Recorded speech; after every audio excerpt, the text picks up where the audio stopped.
Face à face, bonsoir à tous. Une heure de débat entre Henri Guénaud et Éric Zemmour. Au sommaire de ce débat, 3 grandes parties. Premièrement, pourquoi De Gaulle est-il omniprésent dans l'imaginaire collectif aujourd'hui? Deuxième partie, est-il l'homme de la réconciliation de la France collaborationniste et de la France résistante? Et puis la troisième partie, si De Gaulle était très attaché à la souveraineté de la nation, quelle conception de la nation aujourd'hui à l'ère post-gaulliste? C'est parti pour le face-à-face.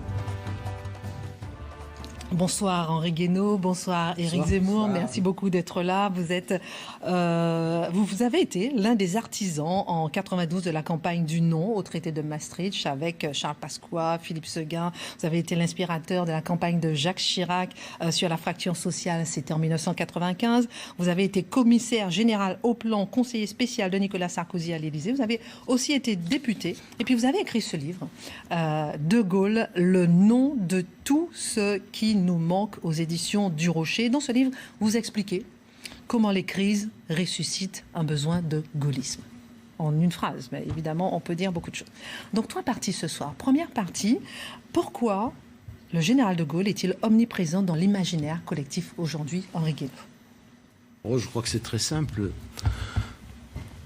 S'il est aussi présent dans l'imaginaire collectif, conscient ou inconscient collectif, c'est que au fond il incarne, comme l'indique le titre que j'ai choisi pour ce livre, où il a incarné toutes sortes de vertus, de principes qui aujourd'hui font cruellement défaut à ceux qui nous gouvernent, voilà, ou qui nous ont gouvernés, ou qui s'apprêtent à le faire. Je crois que les Français, contrairement à ce qu'on raconte très souvent, profondément sont à la recherche de quelqu'un qui soit capable de remettre de l'ordre dans ce désordre invraisemblable dans lequel nous vivons.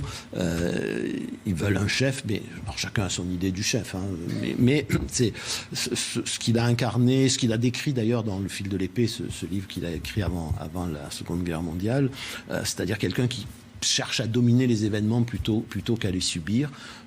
Il cherche un homme d'État qui aime la France à la manière dont le général de Gaulle l'a aimé, qui croit que la France a un destin singulier, particulier, et enfin, il cherche quelqu'un qui au fond soit le continuateur de ce très très vieux courant de notre histoire, qui est celui des hommes et des femmes qui, dans toutes les circonstances, les pires circonstances, ont cherché à maintenir envers et contre tout la France, qui est une construction politique par définition fragile, c'est une construction humaine qui rassemble des pièces très disparates, des modèles anthropologiques très disparates, qui a été faite par l'État, par la politique, par une volonté constante d'abord des rois de France pendant des siècles, avec l'aide encore une fois de grands personnages. Vous savez, Malraux disait le gaullisme c'est la force du nom dans l'histoire. Il disait le nom du 18 juin fait écho à celui de Jeanne d'Arc et à celui d'Antigone. Voilà, donc c'est d'abord l'histoire de France et ensuite bien plus profondément encore ça fait référence à cette idée de l'homme capable de dire non à tout ce qui menace à servir un homme ou un peuple. Voilà. Alors les gens ne le formalisent pas forcément de façon très claire, mais en tout cas ils le ressentent. Et en face, on a des hommes politiques qui se réclament du gaullisme, non pas parce qu'ils croient se sont convertis au gaullisme, mais parce qu'ils sentent que ce nom se fait écho, un écho dans l'opinion publique. Voilà. Vous savez, les politiciens, ils ont cette caractéristique, c'est qu'entre les mots et les choses, il y a un abîme. Et une fois de plus dans l'histoire, notre démocratie et même notre civilisation est en train de s'effondrer dans cet abîme entre les mots des politiciens et les choses. En tout cas, un abîme qui peut être comblé par le général de Gaulle, apparemment, Éric Zemmour. Alors, écoutez, on ne va pas être en désaccord sur ce thème-là. C'est évidemment le plus grand des Français du XXe siècle. Napoléon a impressionné tout le XIXe siècle et De Gaulle a impressionné tout le XXe siècle. Avec le recul historique, c'est évident.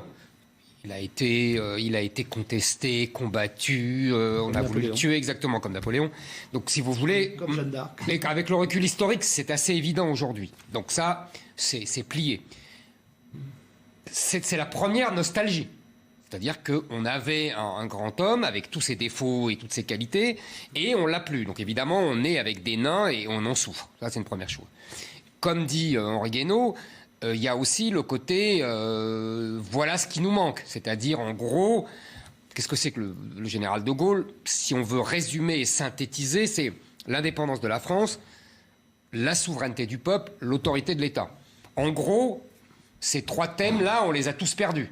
On n'est plus indépendant, le peuple n'est plus souverain et l'État est faible. On a perdu autre chose. On a perdu quelque chose qui nous avait rendu de façon presque miraculeuse, qui est la fierté nationale, sans laquelle il n'y a pas de nation. On en parlera. Mais bien sûr. Emmanuel Berle dit qu'il avait déridiculisé la France après la défaite de 40. Je trouve cette expression absolument très très fine. Vous disiez souveraineté. Donc voilà, indépendance, souveraineté, autorité de l'État. Tout ce qu'on a perdu aujourd'hui. Et j'ai vu récemment un reportage, un documentaire sur le général de Gaulle, et il y avait le Giscard d'Estaing qui disait quelque chose que j'ai trouvé très pertinent, très habile. Il disait, vous savez, il avait une relation qui n'était pas seulement électorale avec les Français, il avait une relation particulière. Et il ajoute, il était le chef de la tribu des Francs.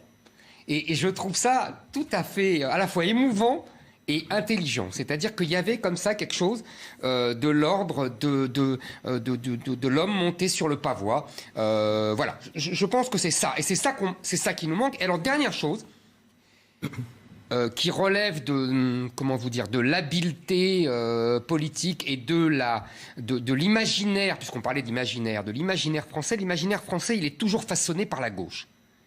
Et à partir du moment, je date ça de la fin des années 70, avec la biographie de Lacouture, avec puis ensuite les livres de Régis Debray, à partir du moment où la gauche le reconnaissait comme le grand homme, eh bien évidemment, ça changeait tout dans l'imaginaire français. C'est que la gauche avait dit « Non, mais finalement, c'est un grand homme après l'avoir traité de fasciste, de duce, de quasi-nazi, CRS-SS, etc., etc. » Bref, toutes les stupidités dont elle est capable.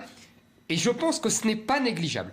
Et d'ailleurs, elle le reconnaît, elle l'adoube en l'altérant, en changeant ce qu'il était vraiment. Si vous voulez, tout juste, si elle ne lui fait pas porter la petite main jaune d'SOS Racisme, et si elle ne le met pas dans les concerts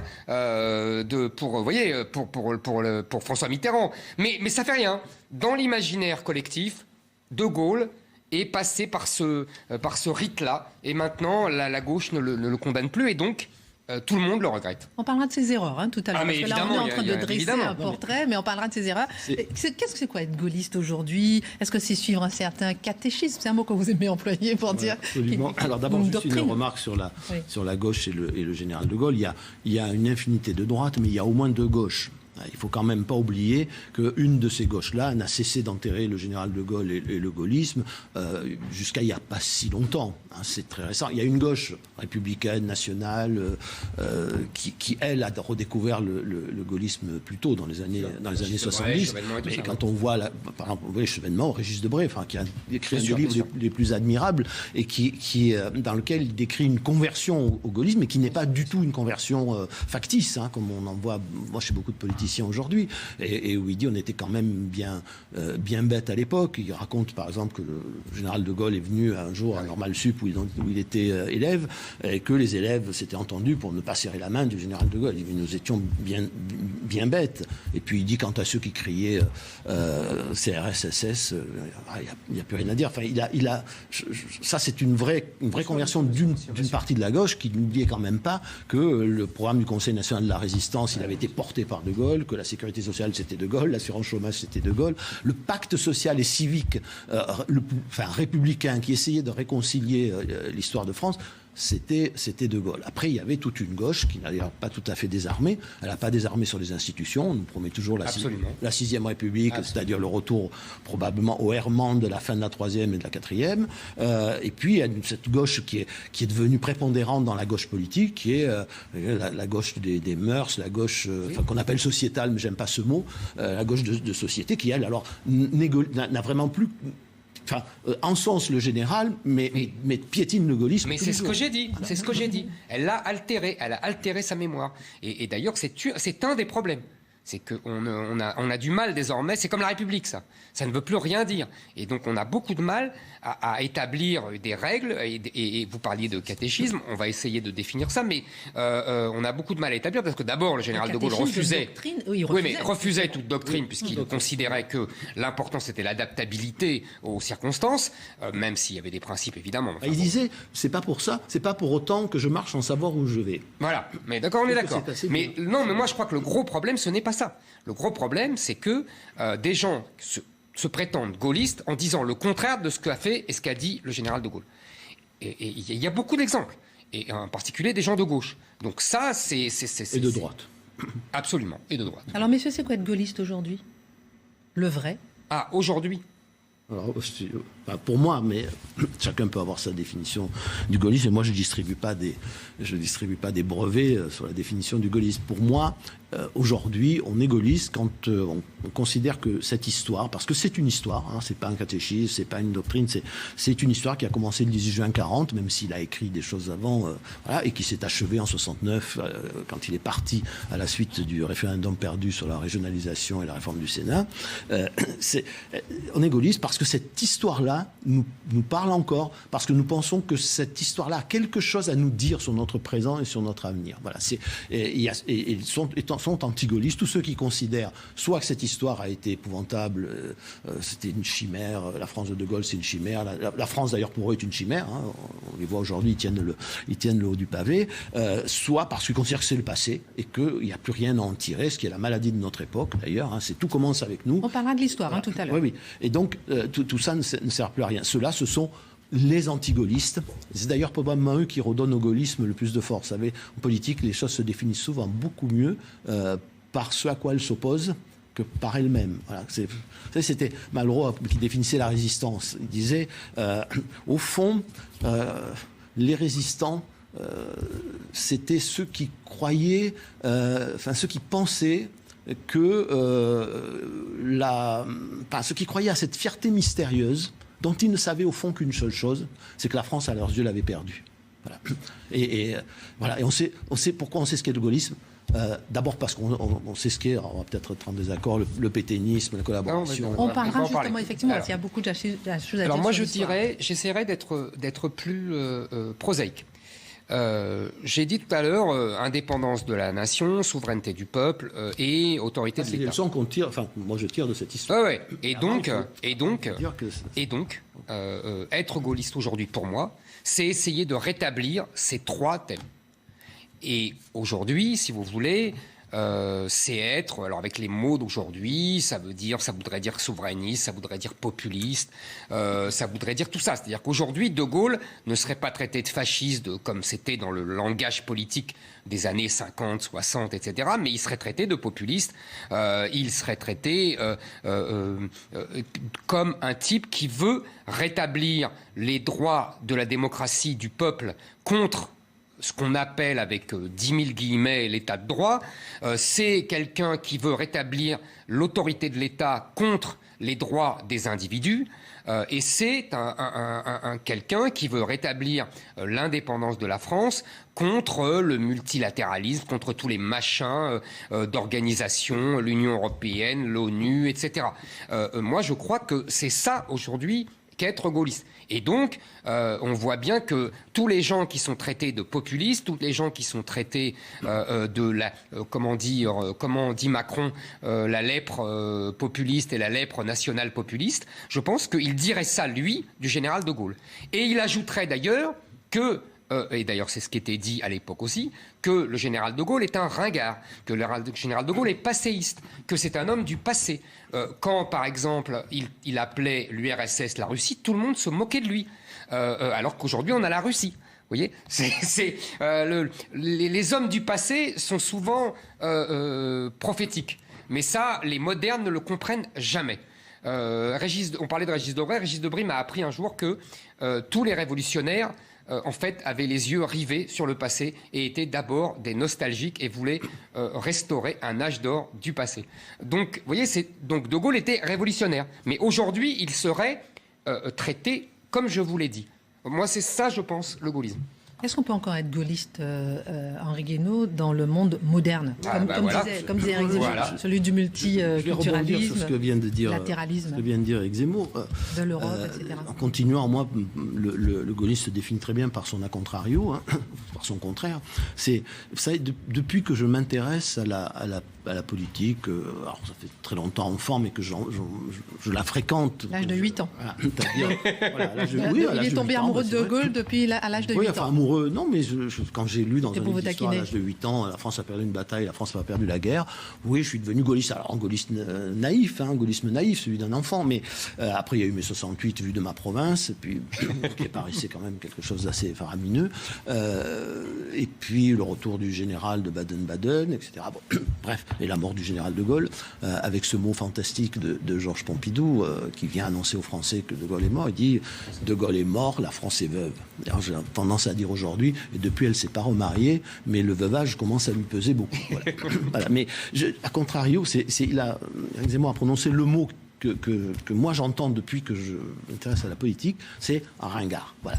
Et j'entends ça dans ma propre famille politique, où il y avait encore beaucoup de gaullistes, heureusement. Enfin, il y avait des Mesmer, des Pasqua, des Séguin, mais il y avait aussi des Chaban, des Hebdebré, etc. Et il y avait une partie de ce mouvement qui a fini par gagner, d'ailleurs, et dont l'accomplissement est aujourd'hui le mouvement qui s'appelle La République En Marche, en réalité. Ils y sont allés. Et qui disait, ce gaulliste, c'est ringard. Alors, qu'est-ce qui était ringard ?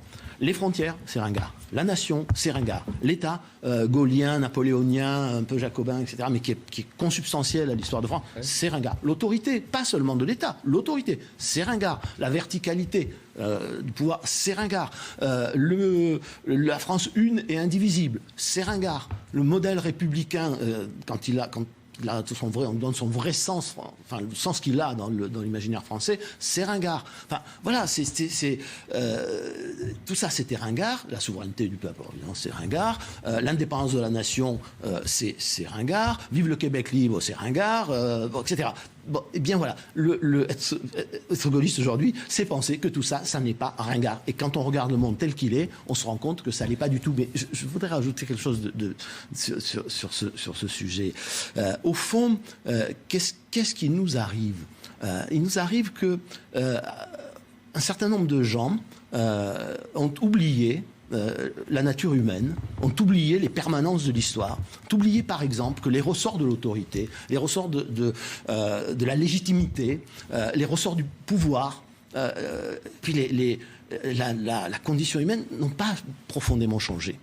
Et que donc nous avons quelque chose à apprendre de tous ceux qui ont manié ces ressorts, qui les ont parfaitement compris et qui ont incarné toutes les vertus et les valeurs qui sont nécessaires pour exercer le pouvoir et gouverner des peuples.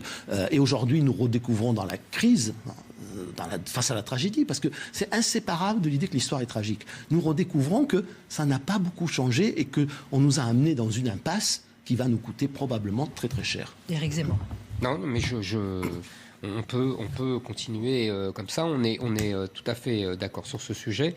Je pense qu'effectivement, il y a un rapport très complexe entre De Gaulle et tout ce qui est rejeté par la modernité. Et le grand paradoxe, effectivement, je suis d'accord, c'est que nous revenons au monde du général de Gaulle. C'est-à-dire que nous sortons du monde moderne, entre guillemets, ou post-moderne, et nous revenons, et j'ai déjà dit ici, nous revenons au monde du 19e siècle qui a vu naître le général de Gaulle, c'est-à-dire le monde des nations, le monde de la réelle politique, le monde du tragique, le monde de la guerre, le monde des morts, etc., par la violence. Et je pense qu'il y a là une grande leçon pour nos esprits soi-disant modernes.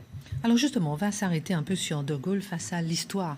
Est-ce qu'il était l'homme de la réconciliation de la France collaborationniste et de la France résistante? Alors, toujours le gaullisme, si on peut lui donner, si on creuse ce qu'il a ce qu'il a incarné, il a toujours incarné, parce que c'était l'intérêt national, parce que la France ne pouvait pas survivre à la division, il a incarné l'idée du rassemblement et de l'unité. Et donc le but, c'est pas quand on gagne, comme ça a été le cas à la Libération, c'est pas de punir tous ceux qui ont pensé autrement, c'est de refaire une nation avec les gens tels qu'ils sont, une fois qu'on a réglé le sort des pires collaborateurs, des pires traîtres. Après, il s'agit de réunifier la nation, il s'agit de réconcilier les Français, et c'est ce qu'il s'est employé à faire, en évitant d'ailleurs que en 1944-45, l'histoire soit celle d'une guerre civile franco-française. Ça, c'est juste. Terrible. Donc, il a toujours fait ça. Enfin, le gaullisme, c'est ça. Mauriac disait un jour, il n'était pas très content du temps du RPF. Un jour, De Gaulle vient faire un meeting à côté de chez lui, à Bordeaux, et il dit, je ne suis pas allé parce que dans la salle, il y avait tous les anciens électeurs d'Henriot qui étaient ministres de Vichy. Mais c'était ça, le gaullisme. C'était, voilà, maintenant on oublie et on rassemble tout le monde parce que la France doit être unie. Après un combat qui avait été... Je suis d'accord sur un point, c'est-à-dire qu'en 44-45, il évite la guerre civile avec les communistes. Il raconte ça lui-même d'ailleurs, comment il va à Toulouse, comment il désarme les milices communistes, comment il va à Moscou pour négocier ça avec Staline, et comment il ramène Thorez qui avait fui, qui était un déserteur. En revanche, je ne suis pas d'accord avec l'image sulpicienne de Gaulle, grand rassembleur. Je pense que c'est tout le contraire. Je pense que le général de Gaulle n'a jamais cessé de cliver. Il n'a jamais cessé de diviser, de partager. On était avec lui ou on était contre lui. Il fallait le suivre ou ne pas le suivre. Et il affrontait les gens qui ne le suivaient pas. Il a eu d'ailleurs tout le monde contre lui. Il a eu la gauche contre lui, la droite contre lui, l'extrême gauche contre lui, l'extrême droite contre lui. On a voulu l'assassiner 10 fois. Moi, ça me fait toujours rire. Alors évidemment, je sais que tous les grands partis, c'était le rassemblement, le rassemblement, le rassemblement. Mais moi, franchement, ça me fait toujours rigoler. C'est, en vérité, il a même fait tirer sur des Français à Dakar dès 41 contre la France de Vichy. Et puis après... vous connaissez c'est plutôt la France de Vichy qui a tiré sur les Français. Ah bah oui, mais il les attaquait. Donc pas du tout. Connaissez son mot. Il ne s'attendait pas du tout à ça. Il s'attendait à ce qu'on l'accueille, voilà, et à ce que les autorités. Je suis pas sûr. Voilà. Vous connaissez son mot. Vous connaissez son mot très drôle. Il en a été malade. Oui, je sais bien. Il a été dépressif. Je sais bien. Vous connaissez son mot très drôle. Alors est-ce qu'il est apocryphe ou pas? Quand Pompidou lui dit, mais De Gaulle lui dit en mai 68, mais tirez dans les jambes. Et Pompidou lui dit, mais enfin, on peut pas tirer sur des Français. Et De Gaulle dit, j'ai passé ma vie à faire tirer sur des Français. Donc vous voyez, ça lui faisait pas peur. Et puis. Là où vous avez raison et tort, c'est-à-dire qu'il y a quand même eu une épuration qui n'a pas été négligeable. Et il n'a rien dit pendant quelques mois, il a laissé faire. Il y a eu des salauds qui ont été exécutés, mais il y a eu aussi beaucoup d'innocents. Et ensuite, là où vous n'avez pas tort, c'est qu'il a gardé le personnel administratif qui avait servi Vichy. Les préfets, les juges. Il avait lui-même une formule assez drôle. Il disait, il y a le gardien de phare aussi. Pourquoi voulez-vous que je renvoie le gardien de phare qui a gardé les phares pendant entre 40 et 44 D'ailleurs, c'est ça qui lui est reproché par certains aujourd'hui. On l'a vu avec le procès Papon, etc. Donc, moi, je pense qu'il voulait le rassemblement, oui, mais derrière lui. Et sinon, il n'hésitait pas à affronter ses adversaires et de façon très féroce Vichy, l'OAS, l'Algérie française, etc. Je veux dire, il ne lésinait pas sur les moyens et il ne regardait pas aux moyens. Henri Guénaud. Oui, alors d'abord, je n'ai jamais dit qu'il cherchait l'unanimisme. De Gaulle, il cherchait à rassembler sur ses convictions, mais il ne se vengeait pas. C'est-à-dire qu'une fois que les choses étaient réglées, il avait pour souci, encore une fois, d'unifier la nation et d'oublier... Henri, je peux vous interrompre 30 secondes. Sauf une, c'est celui qui avait tiré au petit Clamart sur sa voiture, non pas sur lui, mais sur sa femme. Voilà, il l'a jamais pardonné. Pour le reste, il a fait ce qu'il fallait faire. C'est-à-dire, il a soldé les comptes quand il fallait, et puis on a tourné la page. Quant à Vichy, à l'OAS, etc., c'est quand même les premiers qui lui ont tiré dessus. C'est l'OAS, c'est Vichy. Vichy l'a condamné à mort. Oui, mais il était un général rebelle. Oui, mais c'était Vichy qui était le régime comment dire, légal. Ah oui, mais ça c'est... c'est l'éternel débat entre la légitimité et la légalité. Ça c'est un débat passionnant. Ah bah alors allez-y. C'est un débat qui... non, mais allez-y. Mais je veux bien la voir sur Vichy, allez-y. L'année 40, elle est intéressante parce que c'est un cas d'école de quelque chose de sentiment, de passion violente très profonde qu'on retrouve dans toute l'histoire. Bon.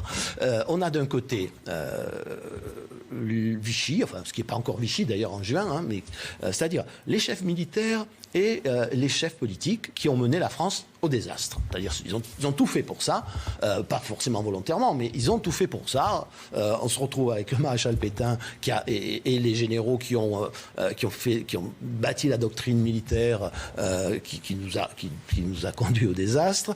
Ils ont conduit les opérations militaires au printemps 40 d'une façon désastreuse. Ils ont envoyé l'armée de réserve aux Pays-Bas. Ils n'avaient plus rien pour protéger le flanc pour attaquer les Allemands de flanc. Bref, on pourrait faire... Bon, ils ont tout détruit. Et on se retrouve avec le maréchal Pétain, qui est responsable de ça, et Pierre Laval, président du Conseil, qui est quand même le dernier à avoir résisté au réarmement, qui disait à la commission de la défense du Sénat, je voudrais bien augmenter le crédit de la défense, mais la situation financière de la France ne le permet pas, qui est un politicien intelligent, mais au retors, et qui était un pacifiste, qui ne voulait pas du tout se préparer à la guerre. Et ils disent aux Français, eh bien voilà, maintenant, nous, on va vous protéger, on va vous sauver. Ah, c'est extraordinaire, mais c'est de votre faute, hein, c'est de votre faute.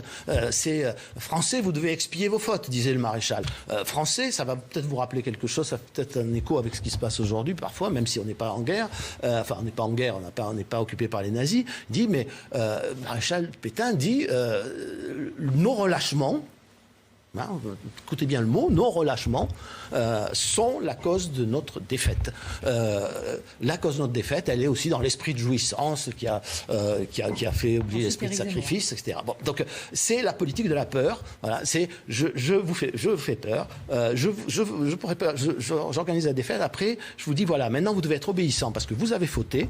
Et puis, vous savez, si vous êtes de bons Français, vous allez obéir. Vous allez dénoncer le résistant, le juif, parce que sinon il va nous attirer des ennuis. Vous allez collaborer, etc. Et en face, vous avez l'autre parti, qui est celui, on va dire le parti du courage, mais qui dit non, la France c'est pas ça.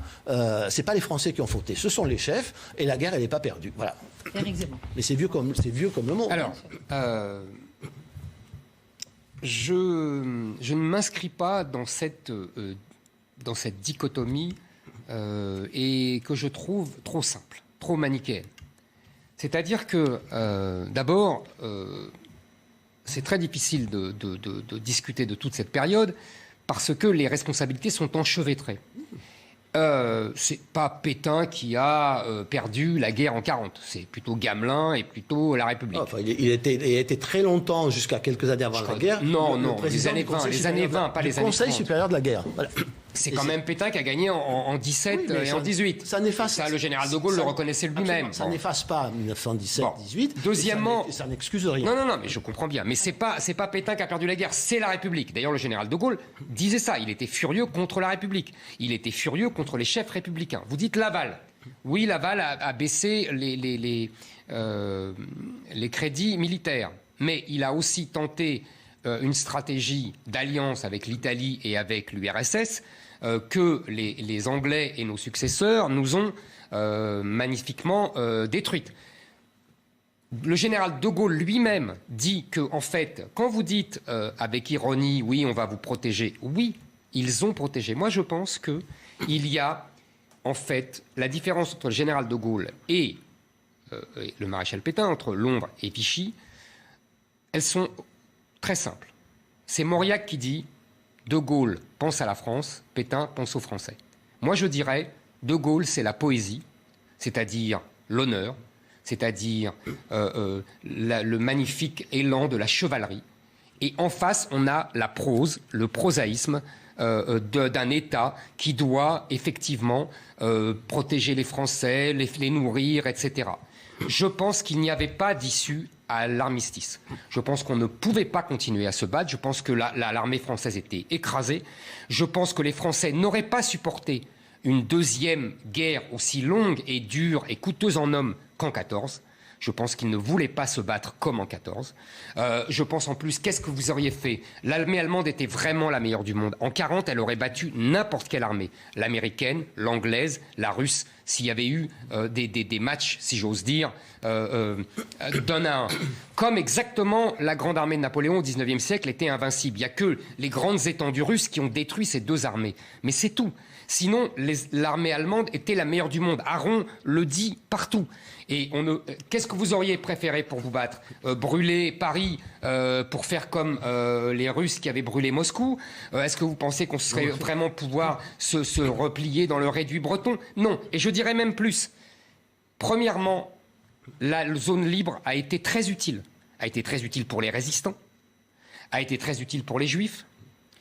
Deuxièmement, elle a permis d'arrêter l'avance allemande qui aurait pu foncer sinon sur la Méditerranée et débarquer en Algérie. Non. Et prendre la route. Mais oui. Éric Zemmour, non, là, vous êtes beaucoup plus critique qu'Éric Zemmour sur là, vous refaites vraiment... Non, je ne refais pas l'histoire.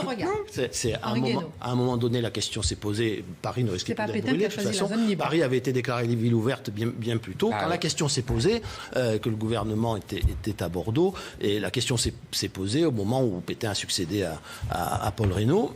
Après une espèce de complot politicien minable de tous les politiciens, de tous les rebuts politiciens. Chez qui avait travaillé De Gaulle? Non, mais lui, il avait travaillé avec Reynaud, avec Paul Reynaud. Oui, enfin, il avait même travaillé avec Pétain. Il avait même travaillé avec Pétain, son ex. Mais c'est pas Paul Reynaud. Paul Reynaud, simplement, n'a pas pu résister à la pression il a démissionné. Bon, mais ce qui est très intéressant, c'est que à ce moment-là, la question qui est posée, c'est on continue la guerre ou on la continue pas. Si on la continue, il n'y avait plus qu'une seule solution, le réduit breton étant écarté, c'était l'union franco-britannique et l'embarquement d'une partie des troupes en Afrique du Nord. Alors non, l'armée allemande n'aurait pas pu débarquer en Afrique du Nord. Non, les Allemands et les Italiens n'avaient pas les moyens de contester la suprématie navale et aérienne de la France et de l'Angleterre en Méditerranée. Ça n'est pas vrai. Deuxièmement, c'était sans doute une armée très forte, mais l'armée allemande, elle a subi beaucoup de dégâts, beaucoup plus qu'on le dit en général, pendant l'invasion du territoire français. Il y a quand même entre 80 et 100 000 morts français. Et alors, ce qui est extraordinaire, c'est que le 17 juin, Pétain annonce qu'on va demander l'armistice. Bon, son gouvernement dit maintenant, il faut plus miner les ponts, il faut plus rien faire, et qu'il va se passer beaucoup de jours avant que d'abord on signe l'armistice et ensuite que le cessez-le-feu soit déclaré. Et pendant ce temps-là, on a vu quelque chose d'extraordinaire. C'est l'esprit pétainiste qui avait gagné tout le monde. On a vu des maires essayer de désarmer les soldats français qui passaient sur leur commune, les empêcher de miner des ponts. Il y a eu 1 100 000 prisonniers dans cette période à cause de ça. Le seul qui a réussi à empêcher ça, c'est le général qui commandait l'armée des Alpes, qui s'est comporté de façon admirable, parce que sinon les Allemands seraient arrivés dans son dos si on n'avait pas miné les ponts. Donc c'est une catastrophe. En réalité, j'ai oublié ce nom. Mais c'est ce que je vous dis, Henri Guénaud. C'est ce que je vous dis. Donc, les Français n'étaient pas prêts à se battre comme en 14. On pouvait parfaitement continuer 20 ans après, c'était trop dans l'Empire. On pouvait parfaitement continuer la guerre dans l'Empire. Pourquoi ça n'a pas été possible? Parce que les chefs militaires auraient été obligés, les troupes qui auraient été obligées de faire capituler les troupes qui restaient pour protéger l'embarquement. Et ça, ils n'en voulaient pas. Ils voulaient que ça soit la République, effectivement, qui capitule et pas eux. Mais c'était alors qu'ils étaient les principaux responsables de cette catastrophe. Voilà. Alors, Éric Zemmour, c'est pas le peuple qui a failli, c'est pas les soldats, ce sont les chefs. J'ai pas dit que ce sont les soldats, je dis les chefs ont failli, vous avez tout à fait raison, mais on a failli bien avant. En vérité, c'est la République qui n'a pas attaqué l'Allemagne quand elle était faible, en 35-36, et qui l'a attaqué quand elle était forte en 39. Excusez-moi, c'est même... 39, mais bien sûr. Quand l'armée allemande était en Pologne et qu'on avait déjà déclaré la guerre, on pouvait très bien attaquer. Très juste. On l'a pas fait non plus. Absolument. Mais ça, c'est la politique attentiste. Non, je vais vous dire ce que c'est. Enfin, il y a à la fois les chefs militaires et les chefs politiques. Vous savez, la grande erreur des chefs politiques de toutes les démocraties européennes entre les deux guerres, à partir de 1933, c'est que c'était des politiciens. Et ils ont pensé qu'Hitler, il était comme eux, que c'était aussi un politicien. Et que donc on allait pouvoir s'arranger, négocier, marchander, etc. Le problème, c'est que c'était pas un politicien, c'était bien autre chose. Peut-être on peut dire un monstre, ce que vous voudrez, mais autre chose. C'était pas un politicien. On ne marchandait pas enfin, avec Hitler, et ces gens ont cru qu'ils pouvaient le faire. Le seul homme politique qui qui a pensé ça, qui a pensé que c'était pas un politicien et qu'on pouvait marchander, c'est Churchill, qui a failli qui a failli être éjecté de la vie politique britannique dans les années 30, parce que les autres disaient on va s'entendre, et puis il faut désarmer, les dividendes de la paix, etc. Et Churchill disait mais jamais de la vie, il faut réarmer tout de suite. Vous avez Hitler en face de vous. Mais alors, Éric Zemmour, votre regard. Ensuite, j'ai 2 petites questions encore sur les erreurs du général de Gaulle. Très bien. Etc. Mais parce que vous faites comme si les gens en 40 savaient la fin de l'histoire. Vous savez ce que dit De Gaulle a été prophétique, c'est-à-dire qu'il a compris que la guerre deviendrait mondiale. Oui, et c'est ça son génie en vérité. Il y a une phrase comme ça de Malraux qui dit la force d'un politique, ce n'est pas tant dans ses arguments, mais dans ce que les faits, peu à peu, se sont inscrits dans le schéma dont il avait tracé le déroulement. Donc ça, je suis tout à fait d'accord. Mais en 40, ce n'était pas du tout évident. Les Américains étaient isolationnistes, l'URSS était l'allié de l'Allemagne, et l'Angleterre était en train de se faire bombarder tous les jours par les avions allemands. Donc on peut comprendre, si vous voulez, que les gens se disent bon, on va essayer, on a perdu, on va essayer de négocier. Vous savez qu'en plus, il y avait l'exemple que vous connaissez de ce que les Allemands nous avaient fait après la défaite face à Napoléon en 1806. Il y avait sur la table de nuit de Pétain un livre sur la bataille d'Iéna et sur l'après. Donc en fait, les Français, et De Gaulle le dit d'ailleurs, les Pétain comme Laval ont essayé, après avoir perdu la guerre, de gagner la paix. Et ils ont essayé de jouer au malin. Mais là où vous avez raison, c'est qu'il y avait 2 différences fondamentales qu'ils n'ont absolument pas comprises. 1, le caractère d'Hitler, vous avez tout à fait raison, très particulier. La nature d'Hitler. Et deux, l'époque, c'est-à-dire qu'à l'époque de la radio, à l'époque des images, une poignée de main à Montoire, ce n'est pas une habileté. C'est quelque chose qui reste pour la postérité, pour l'éternité. Donc c'est ça la différence. Mais si vous voulez, pour moi, il n'y a pas de manichéisme. Il n'y a pas le bon et le méchant. Il y a ceux qui voient plus loin. Je vous l'accorde tout à fait. Et ceux qui ne voient pas plus loin. Mais ce n'est pas. Chacun essaye de sauver comme il peut les intérêts d'une France qui est écrasée. Alors je laisse réagir. Ensuite, je vous pose la question. C'est pas le bon et le méchant. C'est deux. Encore une fois, ce sont deux états d'esprit, 2 formes de psychologie. Je ne parle pas de l'idéologie de la Révolution nationale, qui est une autre affaire. Cette idéologie, cet état d'esprit qui va conduire à la pire faute morale de l'histoire de France, qui est la collaboration, et qui va diviser profondément les Français entre eux, qui va faire que des Français vont se dénoncer entre eux, vont finir par se tirer dessus, qui va faire que... Quel autre Qu'est-ce que vous proposez d'autre? Si ça avait été un Gauleiter, ça aurait été pire. Les Français auraient été beaucoup plus persécutés, les Juifs auraient été beaucoup plus massacrés, ça aurait été pire. Quand on préfère, c'est exactement ce qui se passe aujourd'hui, d'ailleurs, quand on préfère vivre couché que mourir debout, eh bien c'est fini. Voilà. C'est ce que je vous dis. La poésie. C'est ce qu'on fait. C'est chevaleresque. C'est très beau. C'est pas la poésie. C'est très beau, mais. Pas la poésie. Poésie ou prose. C'est pas la poésie. Ce sont les soi-disant mauvais Français qui n'ont pas voulu aller au travail obligatoire, qui sont partis dans les maquis et qui se sont fait tuer, qui nous ont permis d'éviter en 1944 d'être mis sous administration militaire. Non, pardonnez-moi, Henri. Non, c'est simplement la pugnacité. Alors là, vous m'étonnez parce que c'est vrai que le général de Gaulle a utilisé la force de la résistance, etc., pour se légitimer. Et de la France libre. Bien sûr, mais c'est quand même lui qui a, et avec l'aide de Churchill, qui a réussi à desserrer l'étau américain qui voulait effectivement considérer la France comme un pays occupé. Ça permet peut-être de passer à la suite. Oui, enfin de passer à la suite, juste pas. À la suite historique, je veux dire. Une anecdote, mais enfin pas une anecdote, en fait, une leçon. Je reviens sur la force du nom dans l'histoire. Il se passe quelque chose de très intéressant à l'hiver 1944. Bon. Alors d'abord, il ne faut pas dire De Gaulle, c'est pas la France seule au monde, isolée. De Gaulle, il fait ce qu'il faut faire pour retrouver l'indépendance de la France. Il met les troupes françaises sous les ordres d'un état-major allié qui est, en 18 c'était l'état-major français, là c'était l'état-major américain. Bon. Après, j'aimerais qu'on parle des erreurs. Mais il va. Qu'est-ce qui va se passer en décembre 1944? Les Allemands font une contre-offensive dans les Ardennes et les Français venaient de libérer Strasbourg. L'état-major allié, qui est américain pour l'essentiel, dit on va reculer pour faire une contre-offensive ensuite. Et donc, ils ordonnent aux troupes françaises d'évacuer Strasbourg. Et De Gaulle dit, jamais de la vie, je vous interdis je vous interdis d'évacuer Strasbourg. D'abord parce que je ne céderai pas un pouce du terrain reconquis, de la souveraineté reconquise. Et deuxièmement, ça sera un massacre si les Allemands entrent dans Strasbourg. Et il y a une crise terrible entre l'état-major allié et le général de Gaulle. Et le général de Gaulle ne cède pas, l'état-major finit par céder. Bon, et ça, il ne sort pas de l'alliance. Mais il dit non. Voilà. Comme il dira non avec la chaise vide à l'Europe, comme il dira non,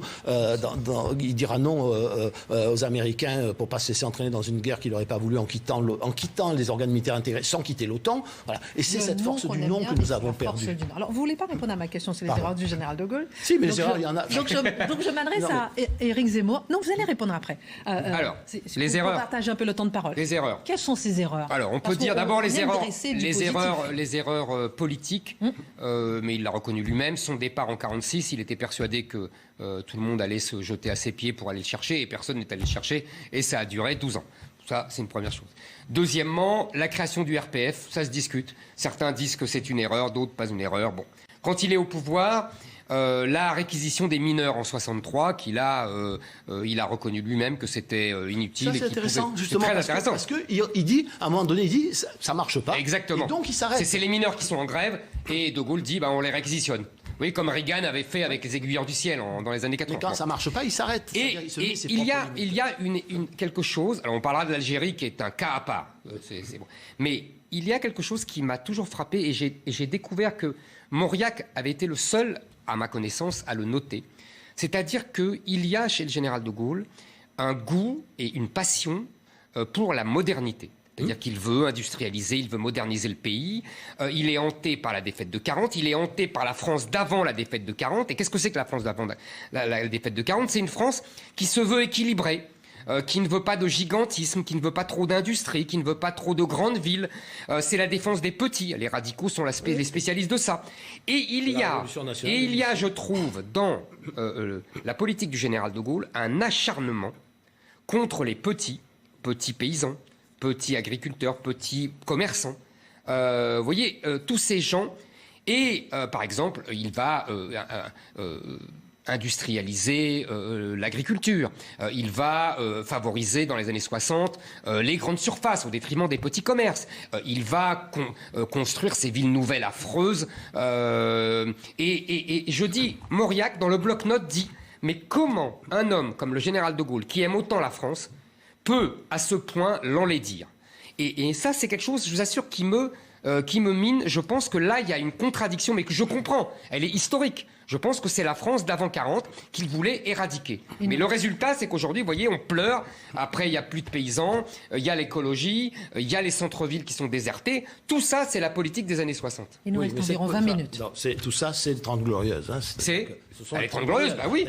Oui, d'accord. Partout, c'était l'idée de la modernité. Vous savez, moi, quand j'étais enfant, les gens, ils ne voulaient plus habiter dans les centres-villes. Ils disaient, je sais bien. Même dans les petites villes, où il y avait des centres historiques magnifiques, mais un peu délabrés parce qu'on ne les avait pas entretenus. Leur rêve, c'était ce qu'ils appelaient, en tout cas ce qu'on appelait dans le Midi la villa, la petite maison, le petit pavillon avec un bout de jardin, très moche. Ils préféraient le... Très moche, vous l'avez dit. Bien sûr, que nous trouvons très moche. Donc vous êtes d'accord avec les erreurs? Mais lui il dit que c'est pas une erreur. Non, c'est pas que c'était l'air du temps. Enfin, je veux dire. Ah oui, non mais d'accord, mais c'était ainsi. Attendez, c'était ainsi pour les gens. C'était ça le progrès d'ailleurs. Il disait, lui cherchait, il disait, il faut le mouvement et l'ordre. Bon, voilà. Oui, d'ailleurs le mouvement, c'est acheter un frigidaire, je me souviens. Oui, c'est très révélateur sur le mouvement de l'époque. Voilà. Et puis l'ordre, c'était que il rentre pas en, que les garçons n'aillent pas bambocher et qu'ils mettent pas les pieds sur la table. Ça, c'était le mari. Voilà, c'était le mari. Mais il nous reste beaucoup de sujets encore. Voilà, donc j'aimerais bien. Absolument. Voilà, ça, c'est les 30 Glorieuses. Et en même temps, il fallait faire un saut.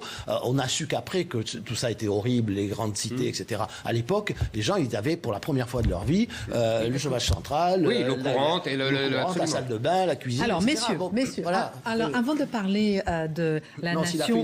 Moi, il y en a une que je retiens. L'Algérie. Il faut parler de l'Algérie. Voilà.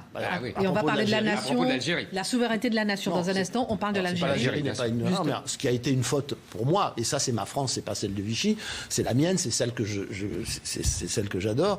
Ce sont les harkis. Voilà. C'est l'abandon des harkis. Oui, mais ce n'est pas une erreur. Si j'ose dire. c'est un crime, mais ce n'est pas une erreur. Non, c'est une faute, pardon. Oui, c'est un crime et une faute, mais ce n'est pas une faute parce que c'est voulu, c'est dans une stratégie. Il faut bien reprendre l'Algérie, c'est pour ça que j'en ai besoin de quelques minutes pour reprendre l'Algérie. Alors, je reprends ma question pour bien comprendre, d'accord, parce qu'on est parti... Non, parce que la question sur l'Algérie... La question, c'est la guerre d'Algérie, qui est en quelque sorte la dernière bataille du général de Gaulle. Est-ce qu'elle n'est pas une défaite pour le général? Alors, et Henri Guénaud ajoute la faute des harkis qu'on laisse massacrer, etc. Tout à fait. Avec deux clans qui s'opposent, Mesmer qui veut les ramener. Absolument. Et puis Jox qui veut Louis Jox. Absolument d'accord. D'accord. Mais sauf que c'est le général de Gaulle qui décide de les laisser. Et pourquoi veut-il les laisser? Il faut bien comprendre. Il y a l'Algérie. Pourquoi on est en Algérie? Pour une raison très simple. C'est parce que on n'a jamais digéré la défaite de 1815, Waterloo, et on veut garder son rang. Il y a un livre magnifique que je vous recommande de Prévost-Paradol, qui en 1869 explique l'Algérie. C'est notre Amérique à nous. On va faire une France de 100 millions d'habitants et on va pouvoir être au niveau des géants qui arrivent. On est en 1869. Les États-Unis, la Russie, l'Allemagne, puisqu'il prévoit que l'Allemagne va s'unir, va se réunifier, etc. Il y a dans l'acharnement républicain même de la 4e République et jusqu'à l'OS, il y a cette idée-là. Le général de Gaulle connaît cette idée-là, évidemment. Il a lu Prévost-Paradol, il a pensé ça aussi, mais il sait que c'est impossible. Et pourquoi il sait que c'est impossible? Et c'est là où on arrive au nœud gordien, c'est qu'il pense qu'on ne peut pas assimiler les Arabes. Il pense que l'huile et le vinaigre, sa fameuse phrase sur l'huile et le vinaigre, il pense que les Français sont l'huile et les Arabes le vinaigre. Il dit... Ils sont 10 millions aujourd'hui, ils vont devenir 20 demain, puis 40, et il y aura Colombey, les 2 mosquées. Toutes ces phrases sont archi connues. C'est perfide. C'est perfide. Oui, non, mais je sais. Alors, il nous reste 15 minutes. Il nous reste 15 minutes. Vous n'allez pas mettre en cause perfide, parce que on met en cause. Non, mais on met en cause toujours ces 10 lignes. Il a écrit 3 tomes, et personne ne met en cause les 3 tomes. Je ne mets pas en cause l'esprit. C'est-à-dire, je pense que vous avez parfaitement raison sur la fin de votre démonstration. Ouais. C'est-à-dire que ce que pense de Gaulle, c'est pas forcément qu'ils sont tous inassimilables. Ce qu'il pense, c'est que quand on en aura 30 millions, de toute façon, ça va pas pouvoir marcher, parce qu'il raisonne toujours en termes de civilisation. On est bien d'accord. On est bien d'accord. Et donc, il dit qu'on n'assimile pas les peuples, on assimile des individus. Et donc, à partir d'un certain nombre, on ne peut pas. Et donc, il donne l'Algérie pour ça. Et donc, c'est pour ça qu'il ne refuse l'entrée des harkis en France. Il faut quand même regarder les choses en face. Même si, à l'époque, les harkis avaient choisi la France. Non, mais on dirait aujourd'hui qu'il est essentialiste.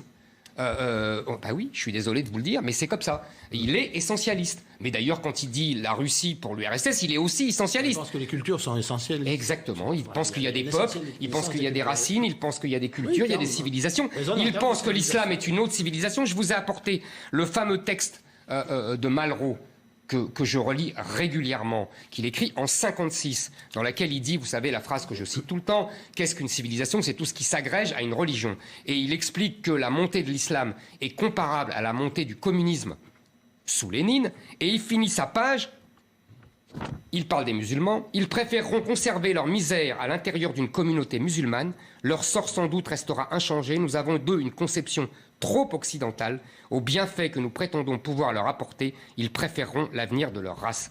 Voilà. Donc il y a effectivement, Malraux et De Gaulle pensent la même chose, il y a une civilisation qui s'appelle l'islam, et elle est irréductible à la civilisation française, que De Gaulle a défini magnifiquement, la phrase que vous connaissez tous, peuple avant tout, parce qu'il y a des Français noirs, jaunes, etc., mais nous sommes avant tout un peuple de race blanche, de religion chrétienne et de culture gréco-romaine. Henri Guénaud, on aimerait vous entendre là-dessus, avant de passer à la dernière partie, il reste 10 minutes, 12 minutes. Ça, je pense que De Gaulle avait, raisonné, c'est vrai, en termes de civilisation.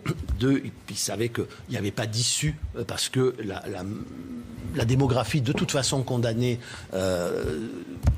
toute idée de l'Algérie française et toute idée d'assimilation d'un nombre aussi important de gens. Et d'ailleurs, la République, elle n'avait pas fait ce qu'il fallait pendant très longtemps pour qu'ils soient égaux en droit, en devoir, etc. Donc, elle avait échoué. Et maintenant, de toute façon, c'était fini. Cette histoire, elle était terminée. Et qu'au fond, c'est Lyautey qui avait raison.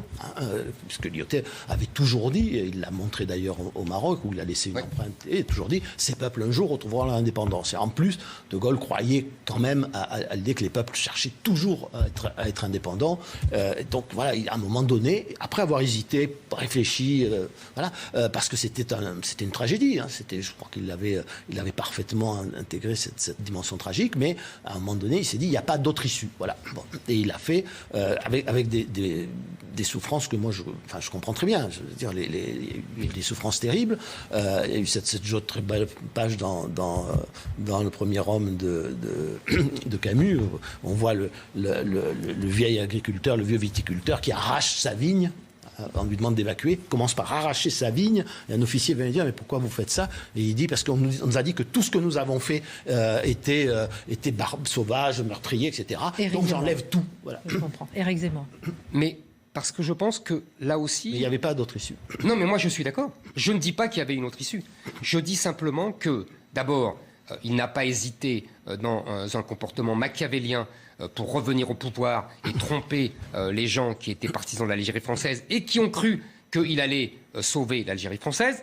Non pas, je vous ai compris. À ce moment-là, il avait déjà décidé vraiment ce qu'il avait. Moi, je pense qu'il avait déjà décidé, mais bon. En tout cas, il a instrumentalisé de façon machiavélienne, mais c'est ce que j'allais vous dire. Parce que De Gaulle n'est pas un sentimental, et c'est une litote. De Gaulle est un grand cynique, est un réaliste, est un machiavélien. C'est Richelieu. Ce n'est pas un tendre. La vie humaine ne compte pas comme pour vous et moi. C'est comme ça. Et là où je ne comprends pas, là où il y a le mystère dans le mystère, c'est les accords d'Évian.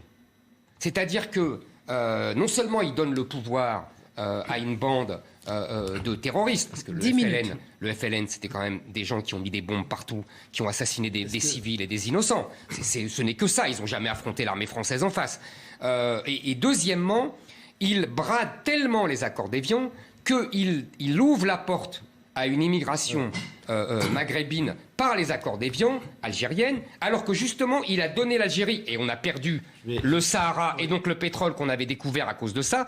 Tout ça pour en même temps favoriser l'immigration dont il ne voulait pas. Henri Guénaud. Ça pour moi c'est un mystère. Henri Guénaud. En réalité, au-delà de ce qui a écrit dans les accords d'Évian, il faut regarder, se pencher sur ce qu'a été la politique concrète vis-à-vis de l'immigration. Ah oui, mais c'est pas rien les accords d'Évian. Laissez-le répondre. Malgré les accords d'Évian, l'État a tout fait pour mettre à part l'immigration algérienne et pour la réduire au maximum. En pratique, toutes les circulaires, ils ont été, toutes les conditions qui étaient dans les accords d'Évian ont été quasiment ignorées et l'administration a fait le maximum. Je vous cite c'est très intéressant. Je me promène toujours avec ça, une circulaire qui date du 27 février 67. Déjà très loin. Mais vous allez voir, les mots sont la circulaire, ne sont pas les miens. Il peut être inopportun, c'est adressé au préfet, il peut être inopportun de favoriser l'accroissement d'une colonie nord-africaine déjà importante vivant en marge de la population française. Fermez les guillemets. Donc ça a été une obsession constante. Et si on a vu le résultat. Mais les histoires de regroupement familial, d'émigration du travail, etc., elles n'ont cessé de hanter les pouvoirs publics à l'époque. Et ça n'a fait que croître après, à la fin des années 60 et au début des années 70. Voilà. Alors on pourrait parler du regroupement familial de Giscard. Il n'a pas inventé le regroupement familial, il existe depuis 1920, mais il en a élargi pour céder au droit international, etc. Alors messieurs, on aurait pu en parler encore longtemps. Il nous reste 8 minutes et on aimerait bien quand même parler un peu de cette dernière partie sur le souverainisme, on va dire. Si De Gaulle était très attaché à la souveraineté de la nation, quelle conception de la nation aujourd'hui à l'ère post-gaulliste? Moi, je reprendrai la formule d'Éric Zemmour, parce que je l'ai défendu plusieurs fois, cette formule. Il y a deux mots en français, le mot indépendance et le mot souverain, et le mot souveraineté. S'il y a deux mots, c'est qu'il y a deux choses. Bon. L'indépendance de la France, oui, ça c'est le gaullisme. L'indépendance de l'Europe aussi.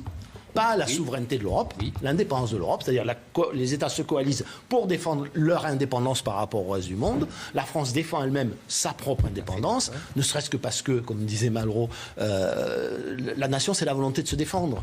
Voilà, et que cette volonté-là n'est pas forcément partagée par tout le monde. Bon. Donc il y a l'indépendance française, l'indépendance de l'Europe, et il y a la souveraineté du peuple. Bon.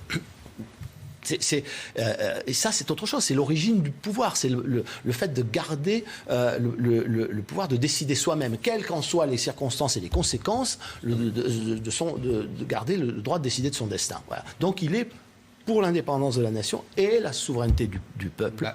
Nous sommes tout à fait d'accord. C'est ce que j'ai dit au début. Vous vous souvenez? Donc, je suis tout à fait d'accord. Mais maintenant, il faut bien comprendre que nous n'avons plus rien de tout cela. Alors c'est là où moi... Donc si vous voulez, là je pense que avoir aujourd'hui une politique gaullienne, c'est, je le répète, restaurer l'indépendance de la nation, restaurer la souveraineté du peuple, restaurer l'autorité de l'État. Et je pense qu'on a les 3 thèmes. L'indépendance de la nation, on sait bien, c'est contre d'abord l'Union européenne, les organismes internationaux, tout ce qu'Emmanuel Macron adore, c'est-à-dire le multilatéralisme et sa fameuse souveraineté européenne. Là, on voit bien qu'Emmanuel Macron est l'archétype, la boussole sud du gaullisme, c'est-à-dire c'est vraiment l'autre côté. Vous voyez, il y a le gaullisme là et vous avez Macron en face. Parce que comme ça, c'est simple. Après, vous avez la souveraineté du peuple et moi, je pense qu'il faut restaurer la souveraineté du peuple avec 2 choses. 1, mettre à bas le pouvoir des juges. Je pense que c'est les juges qui ont kidnappé la souveraineté du peuple, avec toutes les cours suprêmes qu'on a, le Conseil constitutionnel, le Conseil d'État, la Cour de cassation, la Cour européenne des droits de l'homme, la Cour de justice des communautés européennes, tous ces gens-là qui décident en vérité de la politique française à la place du gouvernement français et à la place du peuple. Et deuxièmement, la seule façon de restaurer la souveraineté du peuple, c'est par le référendum. C'est-à-dire que, par les grands sujets, par exemple, je vous avais dit pour l'immigration, etc., il faut la souveraineté du peuple. Il y a des mesures radicales à prendre que les juges ne nous autoriseront jamais à prendre, et donc il n'y a que le peuple qui peut être convoqué et dire s'il est pour ou s'il est contre. L'autorité de l'État ? L'autorité de l'État, alors là, c'est une grande querelle, si j'ose dire, parce qu'il y a d'abord les mentalités. Je pense qu'il faut rétablir le besoin d'autorité de l'État dans les mentalités. Expliquer aux gens que l'État n'est pas, comme il l'est depuis 30 ans, un distributeur de droits. Et qu'on n'est pas là à aller voir l'État en lui disant « Coucou, moi je veux mon droit, moi je suis représentant de ma petite minorité de 3 personnes et je veux des droits et tu n'es là que pour me donner des droits. » Non. Ce n'est pas là l'État. Et deuxièmement, il faut avoir des politiques qui assument. C'est pour ça que je vous ai tout à l'heure pour le rassemblement, vous savez, notre petit échange sur le rassemblement. Pourquoi je n'aime pas ce mot et pourquoi je vous ai dit ça ? C'est pas l'unanimisme. Mais voilà, non. Parce qu'aujourd'hui, on a une classe politique qui, depuis 20 ans, emploie le mot rassemblement pour dire consensus. Et je pense que c'est le contraire. Je pense que le consensus est une plaie. Oui. On n'a pas à être consensuel. Alors, il nous reste 4 minutes. Henri Guénaud, qu'est-ce que vous pensez justement de ce que disait Éric Zemmour ? Indépendance de la nation, souveraineté du peuple, autorité de l'État. Alors, d'abord, on a tout balancé, on a tout bazardé. On est d'accord là-dessus. Ça, c'est une réalité. La question est de savoir s'il est possible de reprendre ce que nous avons perdu. Alors, je dirais oui, parce que dans l'histoire, c'est pas la première fois. Hein, c'est pas, donc, c'est vraiment une question de volonté. Alors, comment on peut faire ? Je ne sais pas s'il faut jeter à la poubelle les juridictions, les juges, etc. Je ne jette pas à la poubelle. Voilà. Ce qui est sûr, c'est que c'est un vrai sujet. C'est-à-dire qu'on se retrouve un peu dans la situation de la fin de l'Ancien Régime, avec les parlements qui étaient des cours de justice et qui veulent prendre le pouvoir. Bon, c'est ce qu'ils sont en train de faire. Et c'est pas un complot, hein, mais c'est l'ivresse de la toute-puissance. Le fait que les juridictions, enfin les juges pensent qu'ils détiennent la morale universelle, qu'ils sont les défenseurs de la justice avec un grand J. La justice, elle n'est pas faite pour ça. La justice, son rôle essentiel, éminent, c'est de faire en sorte que les gens n'aient pas envie de se faire justice eux-mêmes. Voilà. Et ça, vous trouvez ça dans l'Orestie d'Eschyle, hein, voilà. C'est très simple. Hein, pour arrêter le cercle de la vengeance, il faut créer une justice, un tribunal. Ouais. Bon, donc ça, c'est vieux comme le monde et il ne faut pas en sortir. Donc, on a besoin d'une réforme de la justice, ça c'est la première chose. On ne va pas la développer maintenant, mais on en a besoin. Et évidemment, il n'y a que le peuple qui peut adopter cette réforme de la justice, comme il n'y a que le peuple qui peut consentir à des délégations de souveraineté quand on signe des traités internationaux, référendum des traités européens. Oui, référendum obligatoire.